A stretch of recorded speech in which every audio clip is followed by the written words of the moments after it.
Good afternoon, John, or should I say for you, good morning. It's Good morning. Yes, live 11 from a.m. out here. Canmore. I wouldn't Yeah, thanks mind for having changing me, places Dale. with you right now, to be honest. I'd love to be in Canmore right now. Yeah. That's pretty nice right now. Yeah, Beautiful sunny day. amazing. So this is very exciting for me to have you on the show, so to speak, as not just one of the premier wildlife photographers in Canada, but somebody, or dare I say, internationally, but somebody specifically who has a pulse on conservation, who is really focused on not just the photographic aspect, that the photography is a methodology that allows you to communicate about conservancy. And what really attracts me to your story, and what really attracts me to your photography, is that you've had to do things like all wildlife photographers do, which is make sure that you've got revenue coming in, whether through the sale of your art, or whether it's leading trips and things like that. But that you are kind of the OG, you're like the real deal. You're out there tracking animals for 60, 120, sometimes years. Really, really putting your time in to understanding how these animals work in terms of how they relate to their environment, and what's happening with animal patterns, in what's changing within the climate and things like that. So your background in sciences and your background really slugging it out in the backcountry is something that I really want to talk about today. It's something that I think is really, really valuable, because we spend so much time talking about, what lens do you use and what camera do you use? And I think we're going to talk about that today because I think it's valuable. But there isn't a lot of conversation about all this stuff that happens in the background that people don't see, which is all the hard work you're doing that has nothing to do with photography necessarily. So so that's long-winded. I apologize, but I'm very excited to start this conversation. John, why don't you give the viewers who may not be as familiar with you and your work a little bit of a background on who you are, and how you got to sort of where you are today. So over to you. Sure, Dale. So I started with a camera in my hands at 6 years old. I was fortunate enough to grow up in British Columbia, Canada, in a fairly small town. So I had lots of wilderness nearby. Grew up going fishing with my dad. Was always connected to nature. Always got to come out to the Rockies on family vacations. And I started taking pictures at 6 and kind of went all the way through my teens, going to my mom's Pentax ME Super with old Vivitar lenses, and really got quite into it. And then sort of faded away in university. And I actually went to university on a math scholarship. It kind of went as far away from the nature and the wild side of things as you possibly could go. And a couple of years into that, kind of saw the light, and I switched over to forestry and ended up getting a degree specializing in parks and wildlife management. And that led me to a job in Banff National Park with Parks Canada back in 1992. So I was 21, 22 years old at the time, and got to go into Banff. And one of the first things they did to me was said, "Do you have any experience with a camera?" And I said, "Yeah, I photographed quite a bit as a kid and through my teens." And they said, "Okay, great. Here's a whole pile of bags of film." And they literally handed me a big plastic bag full of film canisters of slide film back in the day, and this Olympus camera, and I went off and started shooting. And that was part of my job. I was paid to do that by Parks Canada, and it was pretty amazing. So I'd be off and about and photographing everything within the park. It wasn't just wildlife, it was scenics, it was people using the park. I was going into campgrounds and photographing wardens in action and all sorts of stuff. And it was really pretty fantastic.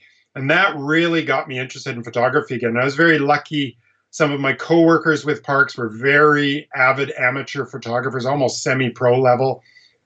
And so I eventually got my mom's Pentax ME Super again, got her to give it to me, photographed with it. And I remember quite clearly 1994, I bought a VW van And it was this beautiful banana yellow van, and I went all the way across Canada with a buddy. We visited 21 national parks across Canada, and I took just thousands of photos on all this slide film. And I got back and I put it all down after it had been developed onto the slide table, these light tables, for people that know what those are, and laid it all out. And I was really quite disappointed in the quality of the photography, and both from a technical aspect, but also just in terms of the gear that I was using. And I just thought, there's something holding me back here. These images aren't as sharp as they should be. And I went and I sold my beloved van, and I bought my first big fancy lens, and it was a Canon 500 millimeter. Cost me more than the van cost. It was the most expensive thing I'd ever bought in my life at that point. And I also bought my first Canon camera, and it was not before DSLRs. It was just an SLR, so film camera. And I went out and started photographing quite seriously in the national parks. And this was just now on my own time. This was my own gear. I was buying my own slide film. I was actually rolling my own film and doing all that kind of stuff. So trying to save as much money as I could. And very quickly, within a couple of years, I made my first sale, and it was to Canadian Geographic. And it was a picture of a grizzly with two cubs walking through Kananaskis country, which is just south of where I live here in the Rockies. And I got a half-page spread, and I got paid $125. And I thought, oh man, here we go. Here comes the career.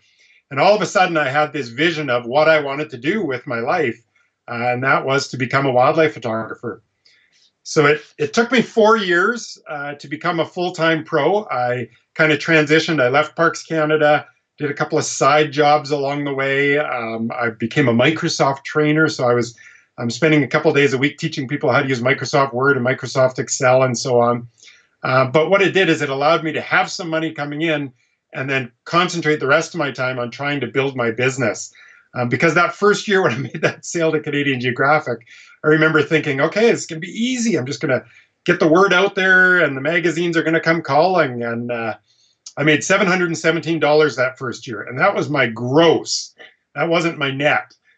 So I had a long ways to go. So by the year 2000, 4 years after I made that first sale, I finally transitioned to a full-time pro. And those first 2 years, I'm not going to lie, were really, really tough. I had a couple times I had to go to the bank of mom and dad just to pay my rent. There were times where I was deciding between going to the grocery store and buying a tank of gas to go out looking for stuff. So I roughed it for a couple of years, and then did my first product. And I've sort of become known for products over the years. I've got 7 books. I've got a line of 55 different greeting cards.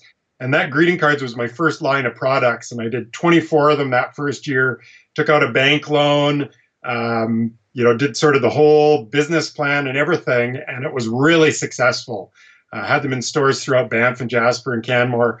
And that line is still going to this day. I've now sold almost 200,000 cards over the years. And so it's really not only turned me from sort of a wannabe barely full-time pro into a true full-time pro, but it started that revenue stream from these products that have slowly over the years allowed me to concentrate more and more on the projects I want to concentrate on and more on conservation.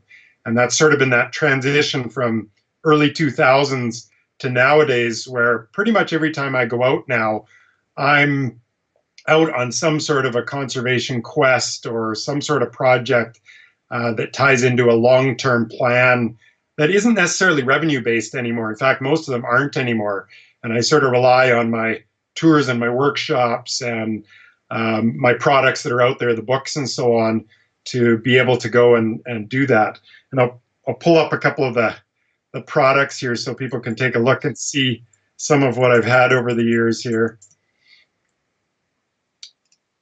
So here's a slide just showing some of the magazine covers and stuff. I've been fortunate enough to have over 80 magazine covers over the course of my career, and these are just some of the Canadian ones, ranging from Canadian Wildlife to Wild Magazine to Explore to Canadian Geographic, Outdoor Photography Canada, where I was a wildlife photography columnist for 6 years.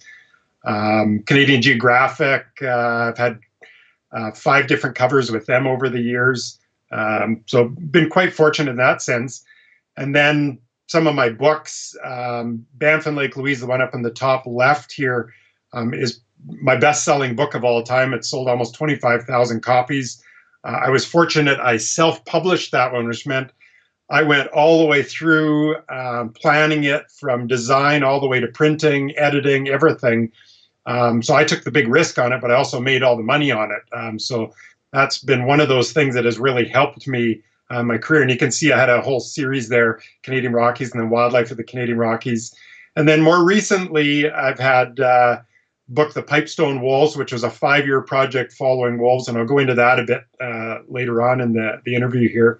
And then just 2 years ago, Tall Tales, Long Lenses, which is kind of a look back at my whole career and then some of my favorite stories and photos from that career, which I'll touch on a little bit today.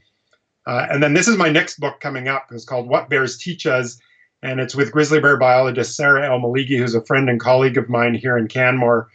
And we traveled around last year and then used a bunch of my photos from previous years.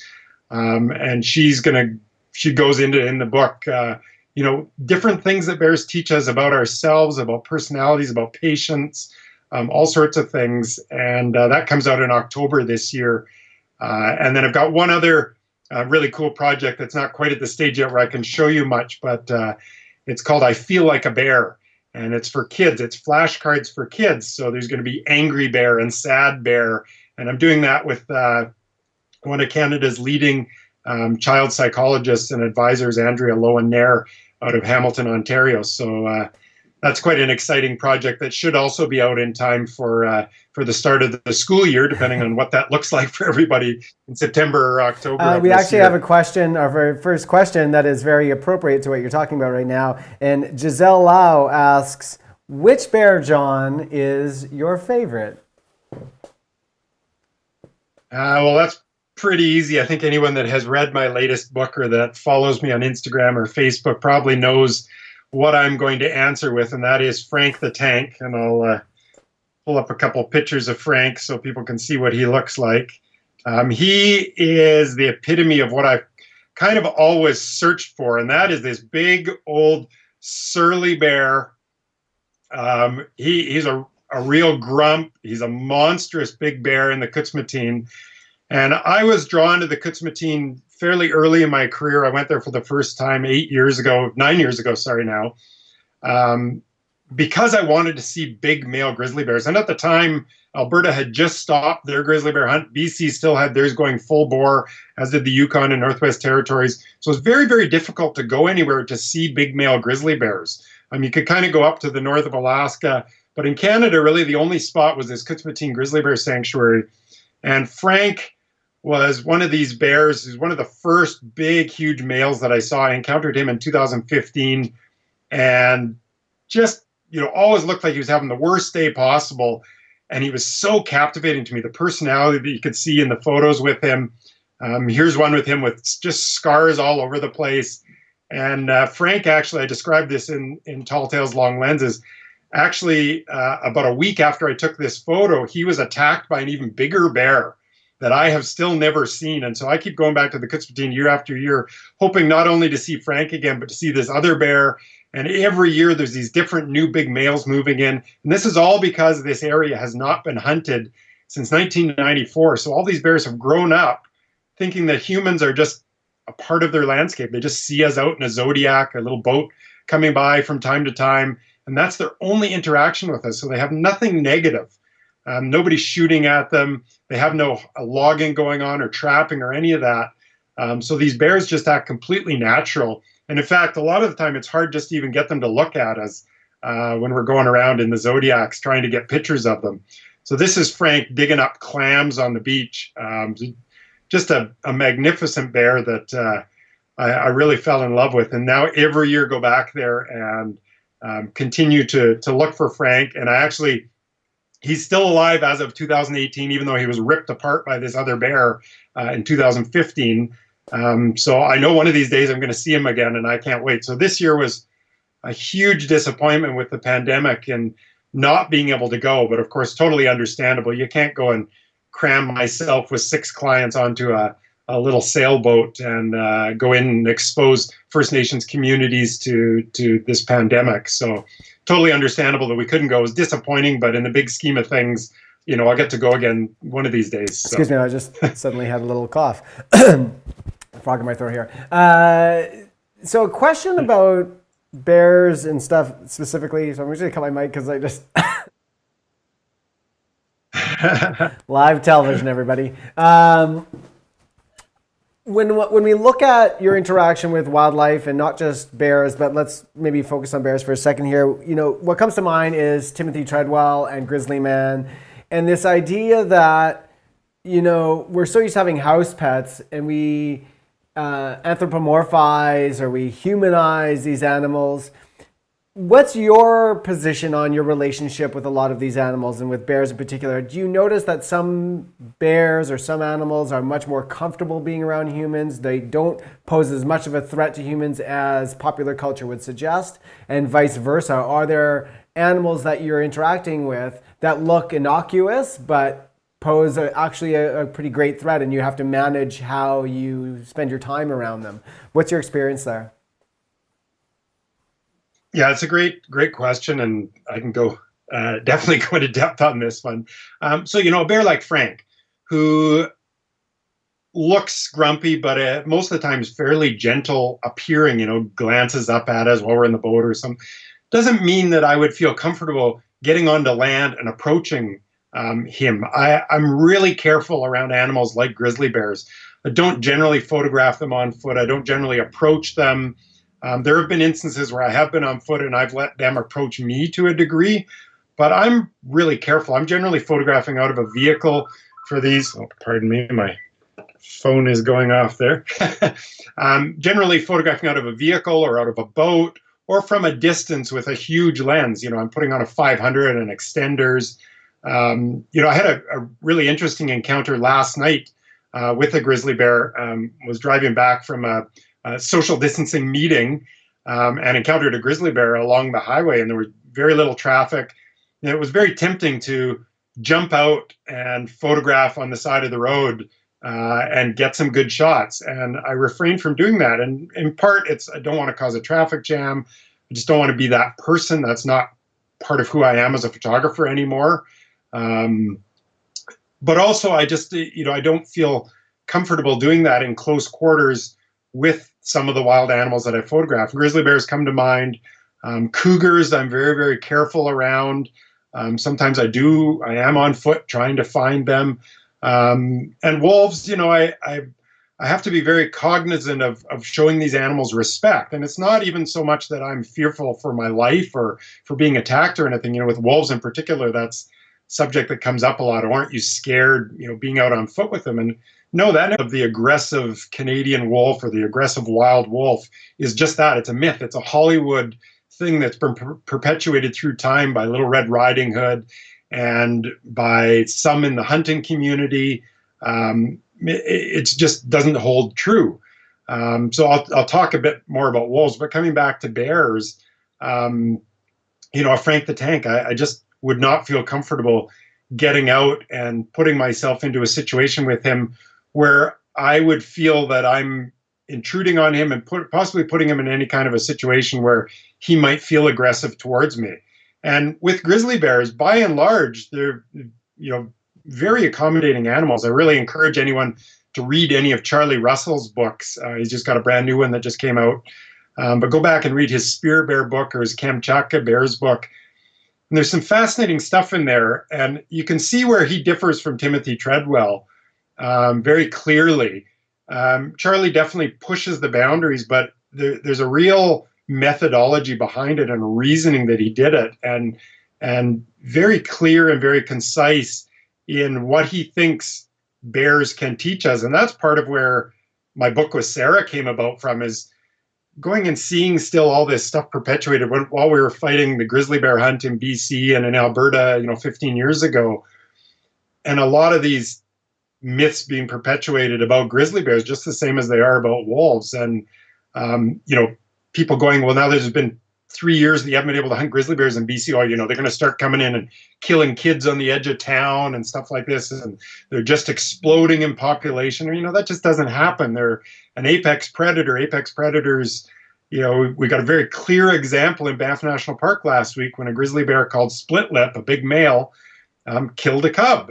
They manage their own populations. They go about, they have, like most top predators, have this infanticide that happens where they kill a young that have been sired by other males, and they kind of control their own populations that way, and as does carrying capacity. And that's one of the things I'm very fortunate, having done a lot of biology. I'm not a biologist, but I have a degree in wildlife management, and do a tremendous amount of research into my subjects.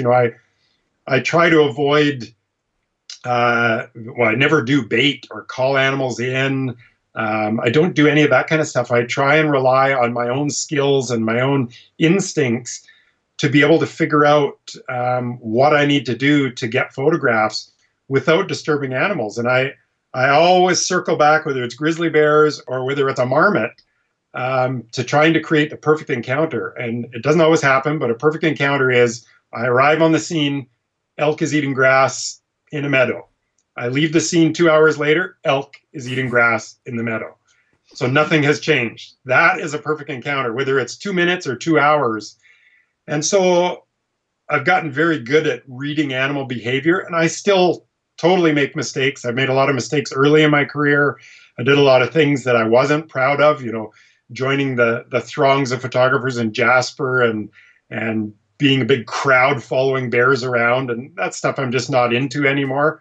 Every once in a while I get caught up in it again. And of course I do my tours where we're going off and we're photographing an animal, and there might be 6 or 7 of us together, but quite different situation. You're in a Zodiac, the bear can choose if it's going to walk away from you. So I try to have much more controlled situations now where either I'm in total control and I have a really good idea of what the animal is going to do and what its behavior is indicating to me. And if I see any kind of signs that I'm disturbing it or doing something that I shouldn't be, I back away or I leave altogether. And that's a hard thing to do as a wildlife photographer, to give up a situation where geez, if I stay here, if I move 10 feet closer, I could get the shot. And it's a tough thing to do, but as a wildlife photographer with ethics, I think you just have to come to that realization in your career as early as possible, because then you just feel much better about everything you're doing. This is actually a really great opportunity to address a question that we get from Nick Can. And Nick wants to know what impact, I'm not giving his question verbatim here, but what impact has tours and the human interaction had on the wildlife and the wildlife patterns? And is it different from region to region? Do you find that it affects certain things positively in, say, Quebec, but then it's a very different story in BC and by animals? So what effect has tourism, which is a huge part of your income, or not huge, but like an important part, what effect are we seeing there? Yeah, it's a great question, because ecotourism, and in particular wildlife photography and tours, as they have grown dramatically in the last 10 years. If you look 15 years ago, there was hardly any wildlife photography tours. That wasn't really even a thing that existed. And there were so few hobbyists. There were some serious amateurs, and then there were the pros. And there was this huge gap, and then it went all the way back to sort of those early iPhones and stuff like that. And a lot of other people just didn't even have cameras, period. And now 15 years fast forward, and there's wildlife photography tours all over the place. You can go to India and you can support ecotourism conservation efforts over there. You can go to Africa. And in Africa, for instance, with gorillas, you go and lead tours over there. That money, a lot of it is going straight into the communities, into conservation and so on.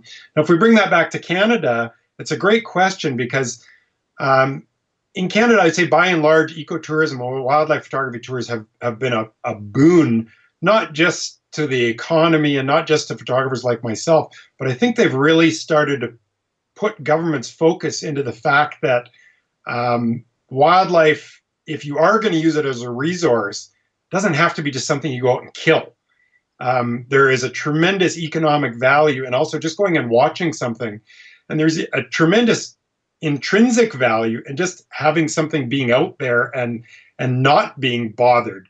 So going back to the Kutsumateen Grizzly Bear Sanctuary, there's 6 hours of a day at high tide when a group like mine can even go in there. So there's 18 hours of a day where grizzly bears are not disturbed at all. And then there's 2 little zodiacs that are allowed in for 6 hours a day for 5 months of the year. And the rest of the time, the bears are completely on their own. They're not even biologists allowed to go in there. Absolutely nobody goes in there. And they just get to go and be bears. So it's, a very minor impact on them. So that's one side of the scale. The other side of the scale would be looking at owl photography tours in Ontario or Quebec, where photographers are baiting them in and there's big crowds gathering. These owls are getting super habituated. And that's something that I stay away from. There's definitely an economic value to it, but I find that the moral, you're crossing a lot of moral lines there. You're habituating a lot of wildlife, completely different than the Kutsumateen, where those bears are never going to get shot. They're fully protected. And it's interesting, in British Columbia, when the bear hunt was banned in late in 2017, we now see bear viewing really increasing across the province. And it's something we have to monitor, make sure that, there aren't issues. There was an outfit that was not a member of the Bear Viewing Association, was just doing bear viewing on their own. They got caught baiting bears for photographers to come in and photograph, and they got fined quite heavily up in Blue River in British Columbia. And so that's the dark side of it. But the bright side of it is that bear viewing, we started selling bear viewing licenses 2 years ago, and last year was the first big year of selling these bear viewing licenses. So just like a hunting license, except that every single dollar of this bear viewing license went straight into grizzly bear conservation. We raised $114,000 from bear photographers and bear viewers being out there observing bears. So that's the really positive side of it, that there's this huge conservation value. You do still always have to weigh that balance of making sure you don't have something going on like the southern resident killer whales off of Victoria and Vancouver, where there's so much pressure on them because there's so much other boat traffic and so on, that the whale watching tours have a real hard time operating in there. They have guidelines of how close they can get now, and it can get quite dicey in running that balance and walking that fine line. But by and large, I think wildlife photography tours have a real benefit, like I said, both economically and then also from a conservation value, in letting people see that we don't have to manage all our wildlife strictly as a resource to be killed. So it really puts a big hole in this North American wildlife model that we've been using for years and years. And a lot of people might not even know what that is. But basically, it just says that wildlife is a resource for us to be used and primarily to be killed, to be harvested sustainably, if it can be. And I disagree vehemently with that.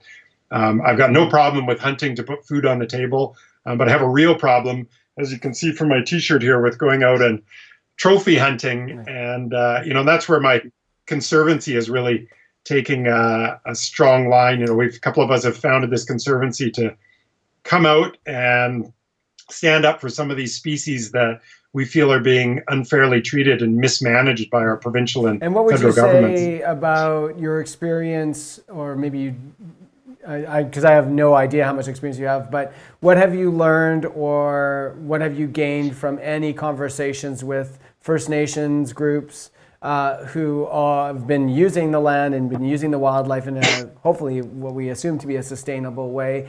What have you learned from them about sustainable harvesting and also just working with the animals from an observation standpoint, so outside of hunting? What have they taught you in terms of your craft?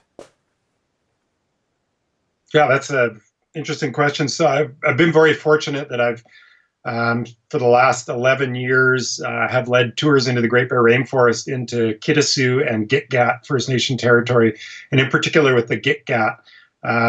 Have spent a lot of time with their guides, sitting on creeks and chatting about all sorts of stuff, and also just seeing their how much they've embraced this bear viewing ecotourism side of things, and what a boon it's been to their communities, creating jobs and bringing money in. And bear hunting for a lot of these First Nations communities was really not something they ever got into. and was not something they wanted to be a part of. And to have bear viewing, and now there's also sort of a growing whale watching, wolf viewing, all sorts of different things forming out there on the coast that are really starting to become big, or have that potential to become big in the next 10 years. And it's really exciting to be a part of. It's exciting to see them embrace it. They really do, particularly some of those isolated communities out there, live a very sustainable lifestyle. They're living off the land a lot. They're still going and hunting moose, and they're gathering clams and fishing and all that sort of thing. And yet they still totally see the side of conservation. And, I would certainly say not all First Nations. I've dealt with ones in interior British Columbia and Alberta that are much more consumptive and much more like some of the people that we might deal with in our non-Indigenous communities.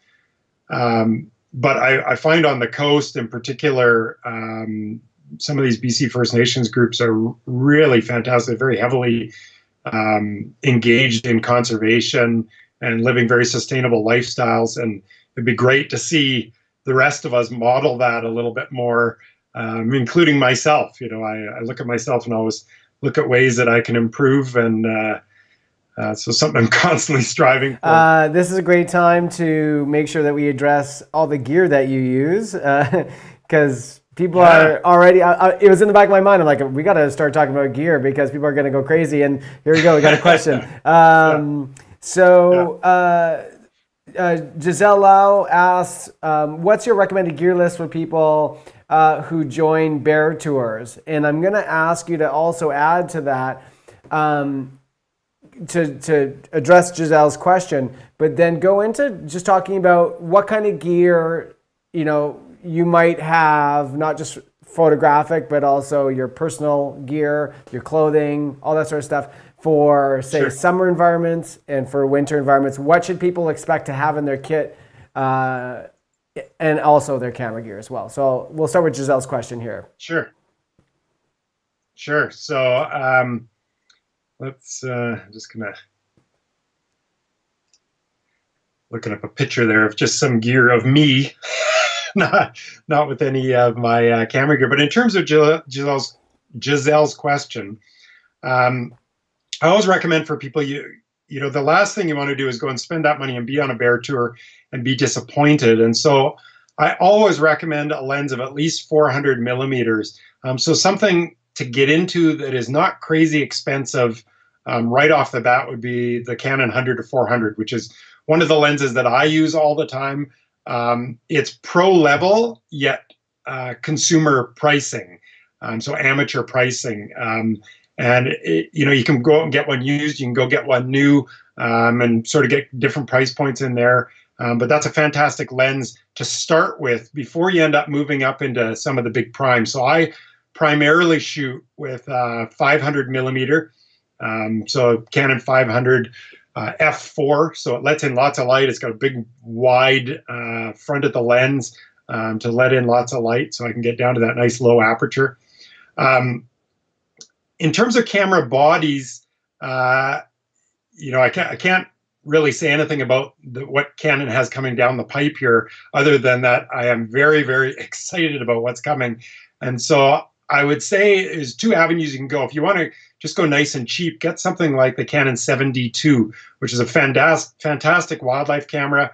You can get them nice and inexpensively now at this point, or wait a bit until this next line of mirrorless cameras comes out. I don't know exactly when that's going to be, but you can go on Google and kind of get an idea online of when that's going to be. And I am beyond excited, let's just put it that way, for what's coming down the pipe. And what would you say in terms of when you're outfitting? So you've got all that camera gear that you suggested, and you are going, okay, I'm going to go, it's a summertime thing, so fair weather, not winter. What are you packing in your kit? What are you wearing? What other accessories do you have? What kind of food are you packing? All this sort of stuff. Great question. So I'll go all the way through what I take out with me every single day. So I've got a big bag in the back of my car that is, it's got very lightweight camo rain gear. So I have camo everything. And again, this is going to lead into maybe talking a bit about behavior and patterns of animals and how you go out and photograph elusive things like wolves or cougars or lynx. So I've got all sorts of different camo stuff. I've then got a full outfit of very, very lightweight, even lighter than the rain gear, that I can wear in any weather. So it can be 35 degrees outside, 35 Celsius, so 100 Fahrenheit. And I can go out and put this very light camo. It's a jacket, a light pair of pants, and a little, basically a face mask. One you can see in this picture here, but I, of course, don't wear the toque when it's 35 degrees out. And actually, that's the very light jacket there in that picture as well. Put that full screen there so you can see it. So it's not the most attractive looking thing. You do have to remember to take that off before pulling in for groceries or anything. But I've got all that with me. I've got what's called a scat belt, which has my bear spray, a knife, and my satellite device. So I always carry a satellite device of some sort, so that if I get into trouble, I can hit a 911 button or I can send out a message. Thankfully, I've never had to use it for myself, but I've always got it in case I fall through ice, get lost somewhere, get attacked, who knows what.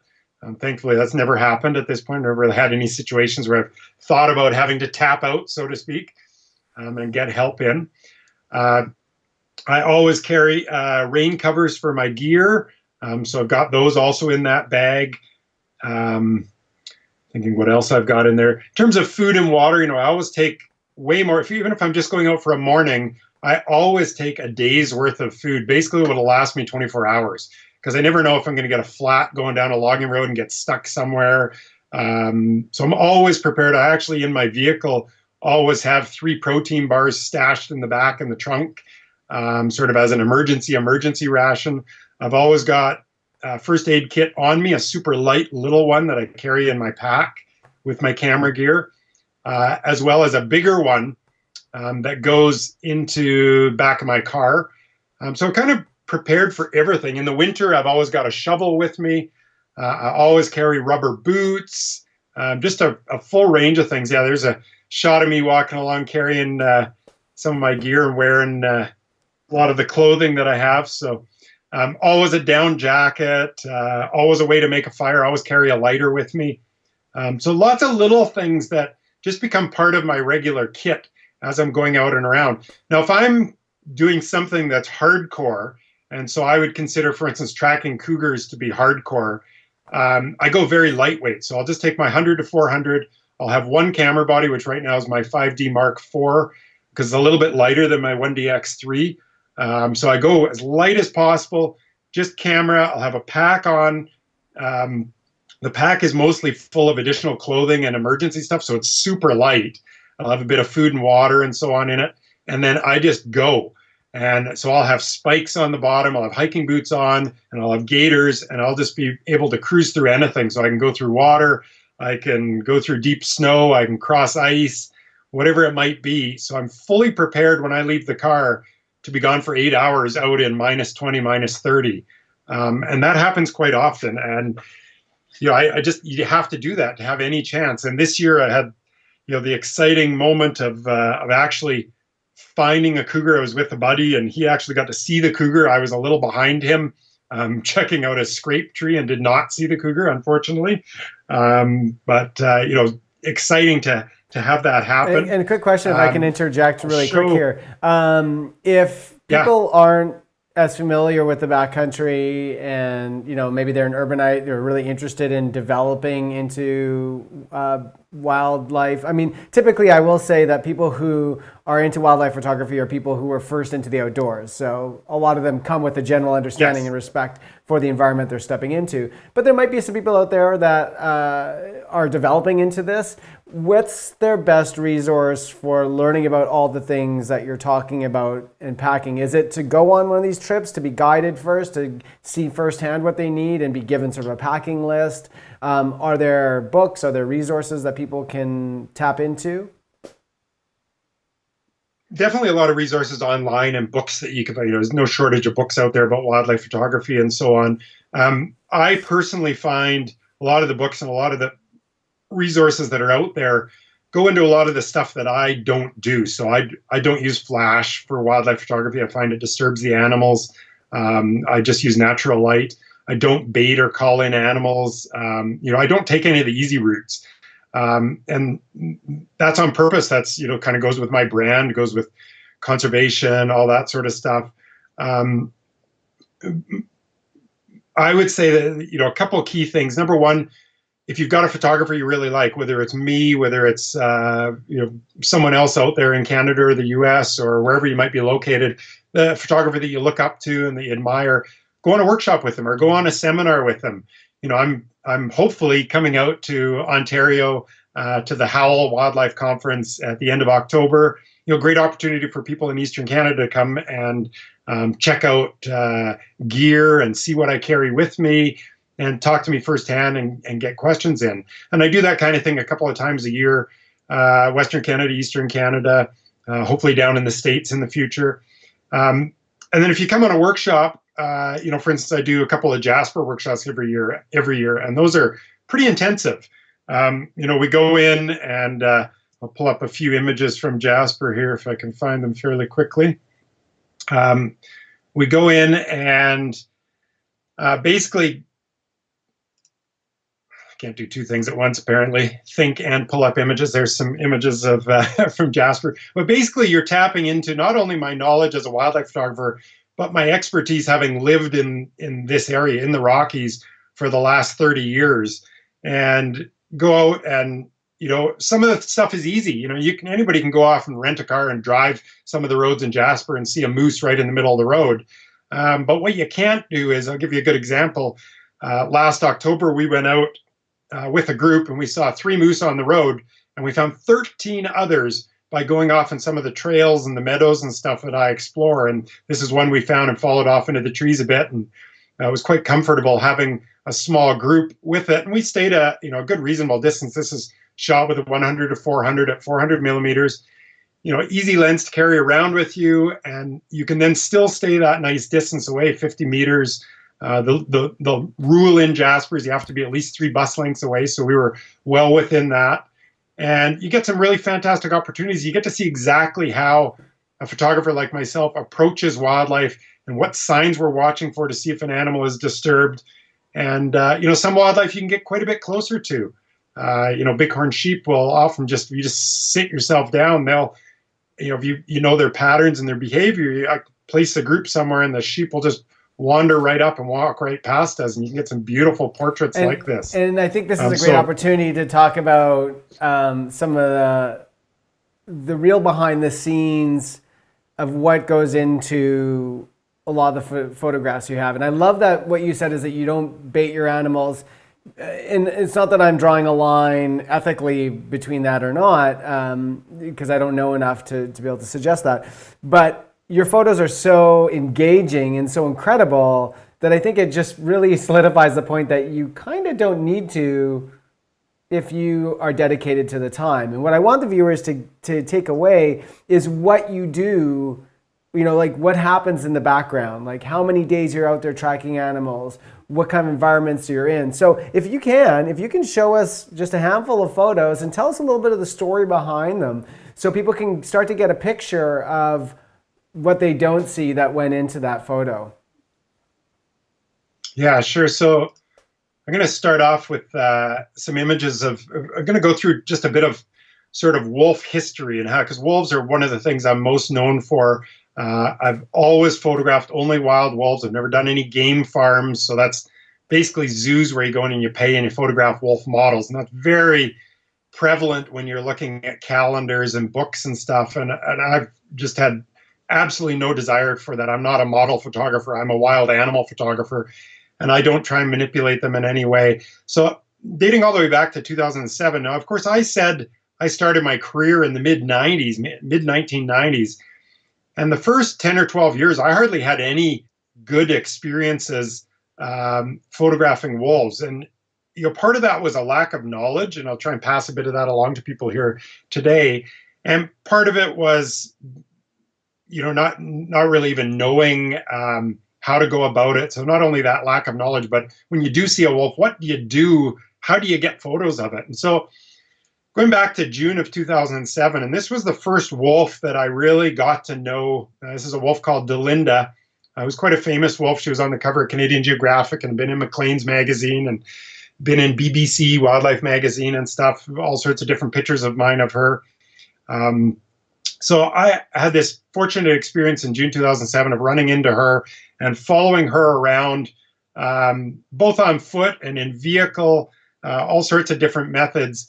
And the first full year that I followed her, 2007 into 2008, I spent from the winter of June of 2007 until June of 2008, I spent 140 days in the field looking for her and her mate Nanook, who's the wolf in the background there in this photograph. And she's a very interesting wolf in the Bow Valley. Bow Valley, of course, is the area between Banff and Lake Louise for people that haven't been here before. It's in a national park. It's protected. And yet it's also not protected in the sense that it's got a national railway, a national highway that's very heavily traveled. It's got the resort town of Banff, which is basically the Aspen of the north.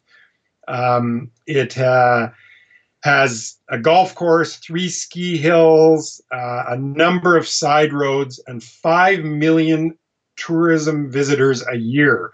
So it's, despite being protected, it's a crazy place for a wolf to try and raise pups and survive in. And I was very fortunate to spend this time getting to know Delinda and to get to learn from another wildlife photographer, Peter Detling, who'd been doing wolves for a couple of years more than me, and from, most importantly, a wolf behavior expert, a canine expert that had formerly worked for Parks Canada called Gunter Block. And Gunter is who I ended up doing my next wolf, so after Delinda, my next wolf project with, which was the Pipestone Wolves book. Called The Rise and Fall of the Pipestone Wolves. And Gunter in particular taught me a lot about what to look for in patterns and behaviors and so on. And I've learned a lot more about that, putting that into practice and just being out on my own watching wolves. And this particular shot is me sitting up on a knoll and knowing kind of a distance that I could be from the pups. And you can see on the right, the one wolf that is looking at me is the alpha male. That's a wolf called Nanook. And Delinda, the alpha female, is the wolf second from the left, kind of with the gray muzzle, the black wolf with the gray muzzle. And the other 4 are all pups or yearling wolves. And at this point, the pack had 10 wolves in it. And I knew approximately how close I could get on foot without disturbing them. And so I sat up on this little knoll and kind of hid behind a bush, wearing camo and stuff. But you can see Nanook knows I'm there. And a lot of times with wolves, you have to understand that no matter what precautions you take, whether with sense of smell, sight, or hearing, wolves are still going to know you're there. They have senses beyond what we have. Call it a sixth sense or whatever. They often know that you are there, and so you have to, put a lot of time into studying individual wolves or individual packs to know what their boundaries are. And I knew with these wolves when I took this shot, if I were to go and sit down on the riverbank, they might come out for 10 seconds and that would be it. Instead, sitting up the knoll, I got to watch them and have them hang out and have them walk around, and most of them not even look at me. Here's another example where I was doing everything right. I had the wind in my favor, which means the wind was blowing from the wolves to me. I had picked out a great spot behind a log, so only my lens and my head were sticking out. I was wearing a full camo mask, was far enough away that they could not hear me, and I was using a silent mode on my 5D Mark III back when this photograph was taken. Quieter camera than the 1DX, for instance. So far enough away they couldn't hear me, couldn't see me, couldn't smell me. And yet, after about 45 minutes of watching this pack feeding on a moose, all of a sudden Delinda, who's the lead wolf here, leading her pups and yearling wolves away from the scene, all of a sudden just turned and looked right at me. And I went, without knowing, I just instantly knew the wind had shifted. And so I had to wait a couple of minutes, is trying to decide, what do I do? Because she was just watching me, and she's leading the pups away and standing at a distance. And I thought, you know what, I'm going to just wait this out, hope the wind shifts back. And sure enough, it did. And she led the pups right back in again as soon as the danger was past. So it was quite interesting to see that behavior And so I've learned from that. This was back in 2008. Delinda was, quite a common behavior with Delinda. Let me switch gears here now, and I'll flip over to the pipestone wolves, who I also spent a tremendous amount of time with. I'll pull up a picture of Spirit, who was the alpha wolf of that. So this started in 2009, and I followed them for 4.5, 5 years with Gunter doing his study on them. And a lot of this, again, was vehicle-based in the sense of getting the photographs. If you find wolves are actually much more accustomed to seeing a vehicle than they are to seeing a person on foot.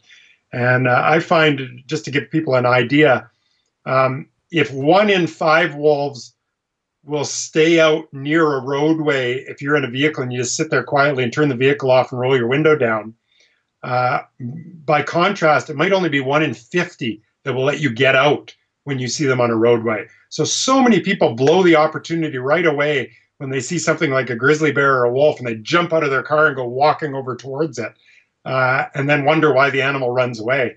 So that's a very basic tip for beginner wildlife photographers.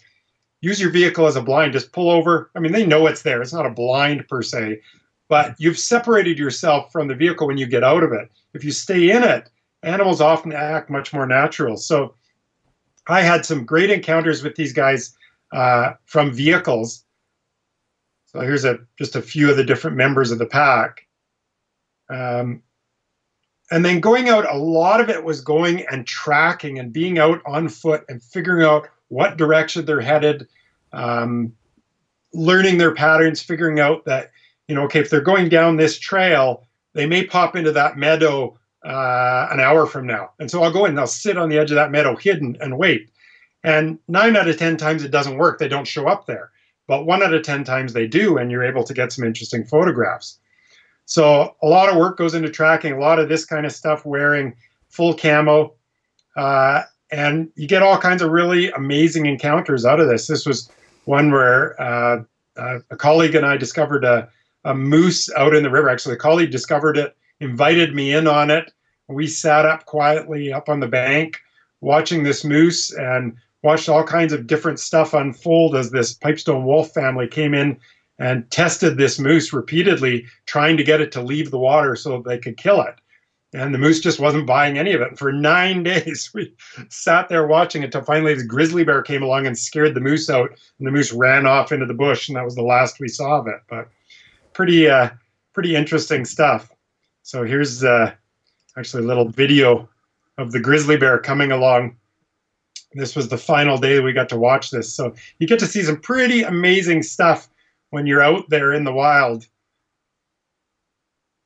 So bear with it here. That was a bit of a pun, sorry. But seriously, bear with it. So I had no idea what was coming. I couldn't see into the trees there. And then the grizzly bear comes charging out. And I actually think this might have been either the boss or split lip. It was too hard to tell, but they're two of the famous bears, male bears in Banff. It was very early in the year. You can see this bear just go charging across the ice. So see some pretty amazing stuff when you put in the time out there. And I'm going to interject for a second here because we got a question from the chat. Because you put in so much time, is there ever a situation, this question comes from Facundo Campos, is there a time where there's some type of external pressure on you to get a shot, whether it's like in Facundo's case, he asked if it was a client putting a pressure on to get a shot, where you had to balance patience with maybe crossing your own personal ethics line, just to whether it's getting too close to the animal or something, where you're just I got to get this shot. What's your experience there? Yeah, actually, I can think of a great experience where I did cross the line and chose to. And so it was, for years and years and years, I've been going up to northern BC, Prince Rupert, Terrace, Smithers, all through that area. And I described this whole experience in my Tall Tales, Long Lenses book. It takes up a whole chapter on this one white black bear that I encountered, a Kermode bear.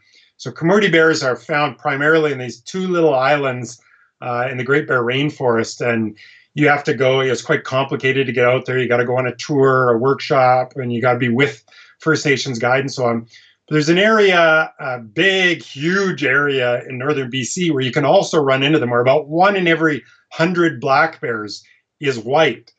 And I had been going up there for, I don't know, 14, 15 years looking for these white bears, just driving up and down logging roads and on the highways and all over. And, I remember going into gas stations and people telling me, oh, geez, yeah, we saw one like a month ago. And, it was never close. And I felt like I was just spinning my wheels and wasting time. And one day I was driving along and there's this old meadow that had obviously been clear cut at some point, and guy had turned it into kind of this hay field or something, big green grass with dandelions growing all over. And I glance out and I'm driving by, it's like 5 a.m, and I glance over and there is a white bear sitting out there eating dandelions in the meadow, like 200 meters away from the road. And I just couldn't believe it. I freaked out and I pulled over and I parked where my vehicle was hidden, because I didn't know if this bear was I had no idea. It was a completely wild bear, never seen it before, knew nothing about it. And I thought, I gotta try it. It's like encountering Bigfoot as far as I was concerned at the time. And I was like, oh my gosh, I gotta try and get in there somehow. But it's a wide open field. And I'm like, how do I go in? So I put on all my camo and I literally, started stalking across this field, knowing that, okay, this could be a dangerous situation. This bear could freak out and charge me. It could be disturbed and run away and I'll never see it again. And so I was really battling my inner demons on it. But I thought, how often does this happen? I have to try and get photographs of it. And so I literally stalked in foot by foot. And every time it looked up, I froze. And I managed to get into about 50, 60 meters away from it and getting photographs of it. And those photographs are in the book, in that chapter. I'm not going to pull them up right now because it'd take me 5 minutes to find them, but you're going to have to go with my description of it. And I actually managed to do it successfully and was there probably about 25 minutes when another vehicle came along the road and they stopped and they did exactly what most photographers would do. They got out and they started walking straight towards the bear across the meadow, and the bear ran away. And I pulled off all my camo and I screamed at them, "What the F are you?" It was completely out of control, but they'd blown my opportunity. But, looking back, they were just doing what was, what most people would do. And I don't think, they weren't a serious photographer or, an amateur or whatever, just saw a white bear and freaked out. And, so it was definitely crossing boundaries for me. And, there are lots of times where I have pulled out of situations.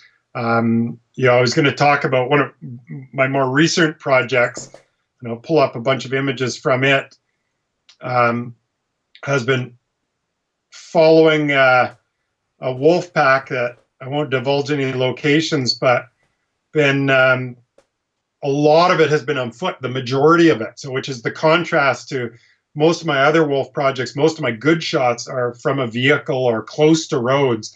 This has been the total opposite. It's quite a wild pack and does not encounter people all that much. And so I've been going off and getting photographs like this on foot, which is extraordinarily difficult to do with wild wolves, particularly without any baiting or calling in or anything. And I've actually gone and figured out rendezvous spots and den sites and the full 9 yards. And with den sites, it was really, really tempting to go in close and try and get photographs of these little tiny pups. And I just would not allow myself to do it. Had to draw an ethical line in the sand and thought, pups are going to come close enough to me eventually that I'll be able to get photographs of them. And you can see one here. I picked out rendezvous spots where I had good areas where I could hide. And most of the time I sat there and absolutely nothing would happen. I wouldn't even see a wolf. And I would just go day after day after day. Sometimes, I'd have to leave my house at 3 a.m. It was a couple-hour drive to get there. And then I'd hike in kind of the semi-light and sit there all day until 10 at night, hike out, and I'd get home at 1 a.m. and I'd sleep the whole next day and then go do it again. So every second day I was out there, every third day. and I would just do it all the way from April till September, October, November. So extremely intensive projects, but was able to just get some wonderful stuff that's going to be a book project coming up here in the next year and a half. All sorts of amazing encounters that I had, and wonderful stories that I've got to tell that I won't go into here, but was pretty cool stuff. And I mean, man, I feel like I can go for another hour with you here. I wish we could. We'll go a little bit long though, because I think it merits it. Sure. Can you give us a sense of, from a conservation perspective, and like, I know what I want to say here, but I'm kind of struggling to find the right words. But you've had a lot of experience with wolves, with bears, with moose, and we get a lot of conflicting messages from the media, amongst many things. If you've spent a second on Facebook, you'll know that. Everyone's an expert of something. There's a lot of misunderstanding about how different countries manage conservation. Some use the hunting model that we see in Africa, things like that. For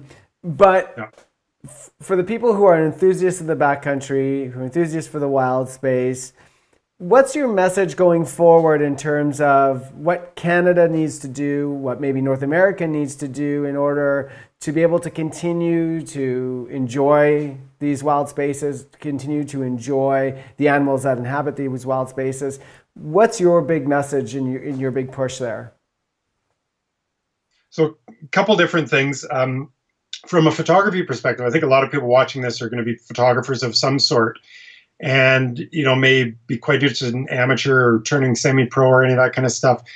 And I want to just say to everybody out there that's going out photographing, to really, if you can, start thinking about a conservation project that you can contribute to. So maybe it's, maybe you live in an area like Grand Cache of Alberta and you're close to where woodland caribou are, and we know there's lots of issues with caribou. Or maybe it's up in the Northwest Territories and you're near caribou. And so go out and photograph everything to do with that. Try and tell a story and use that to, you can donate your images to conservation organizations. You can sell them to magazines if you create a good enough story. Just keep that in mind, and sort of it allows you to then be a little more empowered and to you're going to just by default then do more research about that species and know more about it. You're going to feel more comfortable speaking out about it. So educate yourself, get out there, pick a project, and follow through with it, and spend as much time as you can on it. And it's something that I do regularly. I don't generally just go out and go look for stuff. I've always got some project in mind, conservation related. That big wolf project I just talked about is all tied into buffer zones around national parks. Those wolves spend part of their time in a national park and part of their time outside, where they can be hunted, trapped, all sorts of different things. So that was part of that project, and tying that all together, and that's going to be part of that book. On a broader scale, from my conservancy, looking at it, there's a couple of main projects that we're looking at, stuff like buffer zones, stuff like cougars, so species specific, where cougars, for instance, don't have a management plan in BC, in British Columbia, and have a very outdated management plan in Alberta. And it's all managed to hunt. There's nothing to, where can I go and watch a cougar? Where can I go and potentially see one or enjoy one or see tracks? Or, where's a protected area where I can go? My understanding is that you don't watch cougars, scale. That cougars watch you. Well, yeah, true, yeah. But the bigger, broader scale is we have so few protected areas in Canada. People think, we got Banff and Jasper and stuff. If you actually come here and take a look, like, it's a complete zoo out here. And I don't mean a zoo in terms of there being lots of wildlife to see. I mean a zoo in terms of there being 5 million visitors here and hotels and so on everywhere. It's developed right to the capacity it can be. And really, it's a wildlife sinkhole. Wildlife comes here to die. It doesn't come here to be protected. And we need so many other protected areas. We need big swaths of wilderness that maybe we say, you know what? People can't even go there. Maybe we set aside some areas in the middle of nowhere and say, you know what, you can't log, you can't mine, you can't do this, they can't do ecotourism even. Just set them aside for the wildlife and leave it be. And right now, the only places we're doing that are in the extreme far north. And I know people go, well, what about the economic impact of that? There are ways around it. There are ways we could make protected areas where we could say, okay, maybe we're going to approve a couple mining projects on the periphery, and as soon as they're done, those roads are not available for photographers to go up or hunters to go up or other people. It's just the mine can use them from June to September or whatever, and the rest of the time, everything there is set aside for parks. So there's lots of different workarounds that right now our whole wildlife management and protected areas are basically set aside for people to use, and in particular for resource industry to use and for hunters and trappers to use.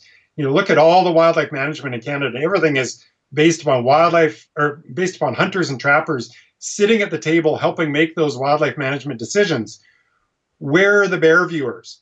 Where are the wildlife photographers? Where are the environmental NGOs, organizations and conservation organizations? Why are they not also sitting at the table? We should have just as equal a say. And that's not to say that hunters and trappers don't have important things to say. Of course they do, but there has to be much more of a balance in this.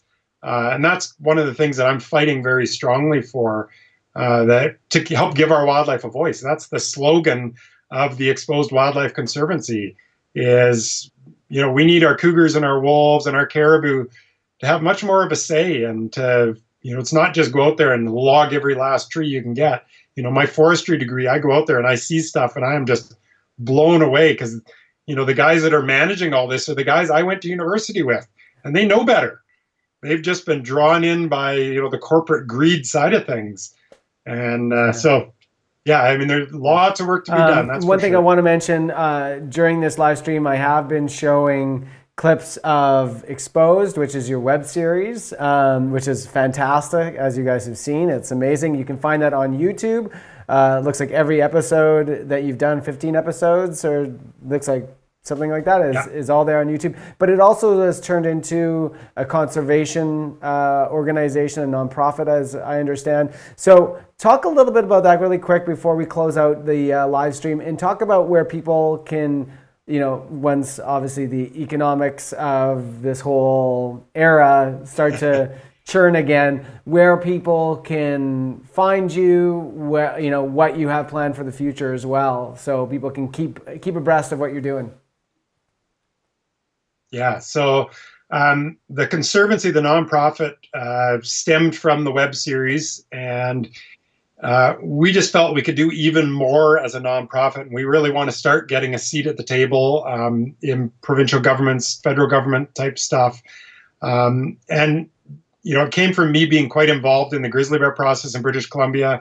I was part of the political committee with the Bear Viewing Association of British Columbia, so I got to go and sit at the table with the ministers, with the premiers and the opposition leaders and so on. And it was a real eye-opener, and made me realize how important that is and how important educating people is.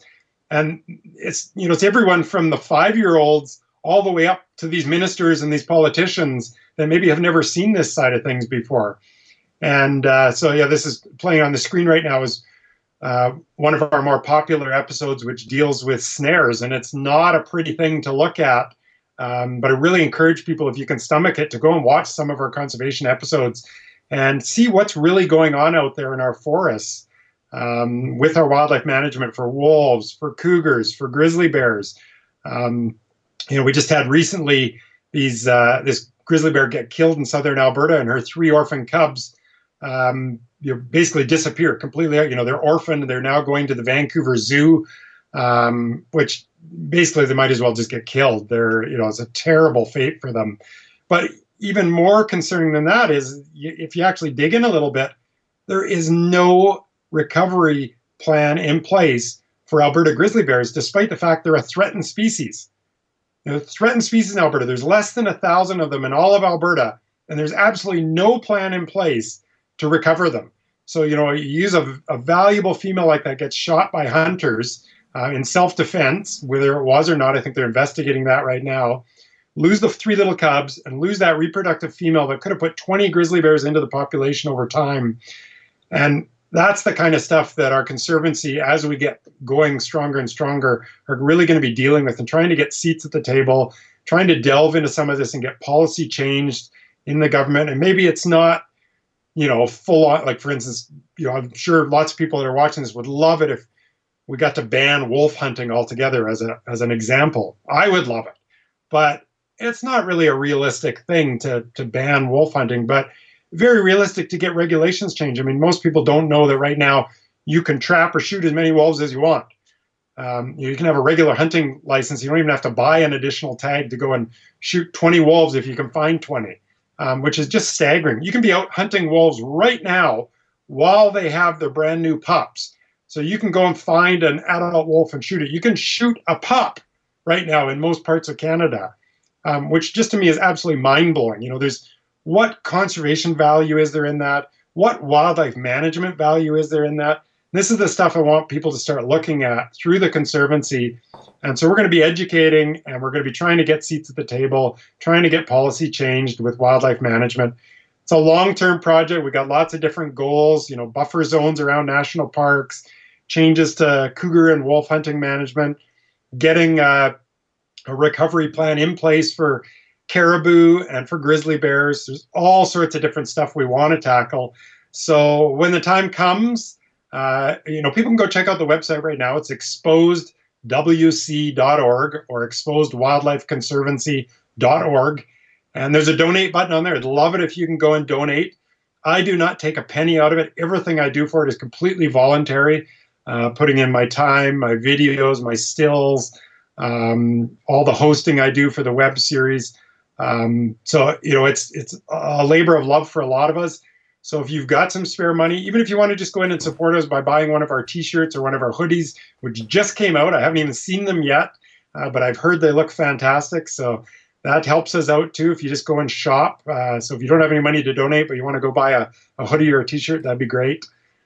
So yeah, I think, once this pandemic, who knows what's going to happen with it, but it really hurts me to see governments right now, like the Alberta government, has taken away all the regulation on the oil sands.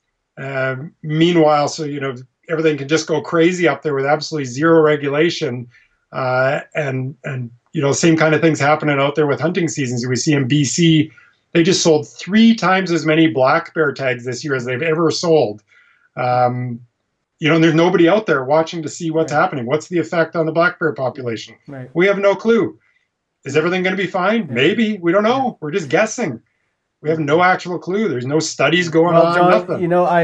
I got to say that I really admire your work, because I think beyond the image, the work that you're doing to educate everyone and to really draw the attention of your fans, to draw the attention of people who really love wildlife photography, the importance of sustaining it, and the importance of it for our planet in general. And I really applaud your passion. I really applaud the work that you do, because that's what I wanted from this live stream today, was for people to see the work that you actually put into these images, and that they come from the heart, and they come from a lot of blood, sweat, and tears that you put in. And I think a lot of your fans, blood. Fortunately.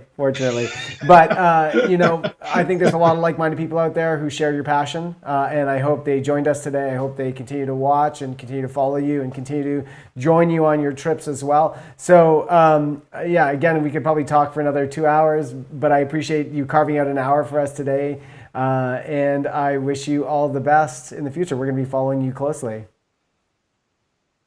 Yeah, thanks so much, Dale, and thanks everybody for watching. Thanks so much, John. We have a great afternoon, and